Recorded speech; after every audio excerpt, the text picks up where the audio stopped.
নমস্কাৰ। এই মুহূৰ্তত অসমৰ প্ৰত্যেকগৰাকী জনলৈ দিবলৈ আহিছোঁ ডাঙৰ খবৰ।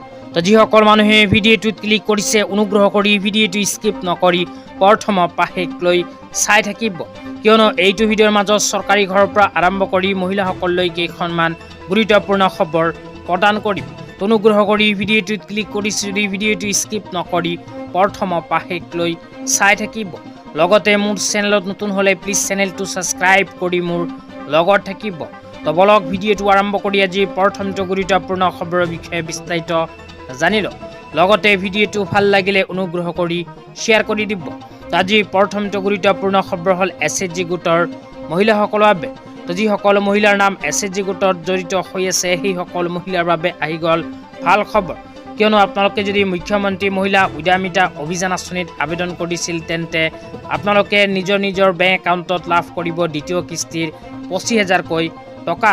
ইতিমধ্যে যিসকল SHG গোটৰ মহিলাসকলে মুখ্যমন্ত্ৰী মহিলা উদ্যমিতা অভিযান আঁচনিৰ জৰিয়তে প্ৰথম কিস্তি 10,000কৈ টকা লাভ কৰিছে সেইসকল মহিলাই আকৌ দ্বিতীয় কিস্তিত 25,000কৈ টকা লাভ কৰিব। কিন্তু যিসকল মহিলাই নিজৰ টকাখিনি ব্যৱসায়ৰ কামত ব্যৱহাৰ নকৰিব সেইসকল মহিলাই দ্বিতীয় কিস্তিৰ 25,000কৈ টকা নাপাব পাৰে।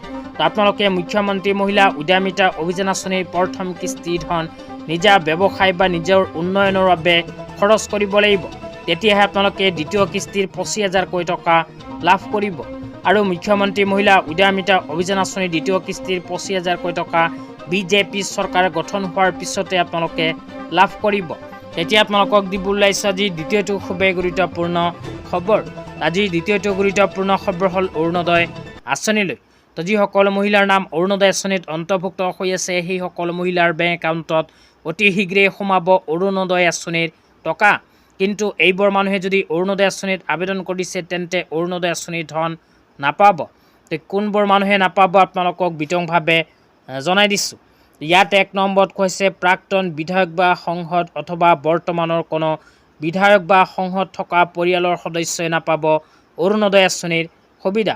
তাৰপিছত কোৱা হৈছে মহিলা সদস্য নথকা পৰিয়াল। 3 নম্বৰত কোৱা হৈছে বৰ্তমান কৰ্মৰত অথবা অৱসৰপ্ৰাপ্ত চৰকাৰী কৰ্মচাৰী থকা পৰিয়ালৰ সদস্যও নাপাব অৰুণোদয় আঁচনিৰ সুবিধা। 4 নম্বৰত কোৱা হৈছে পঞ্চায়তী ৰাজ ব্যৱস্থা আৰু নগৰৰ স্থানীয় সংস্থাৰ কোনো সদস্য থকা পৰিয়াল।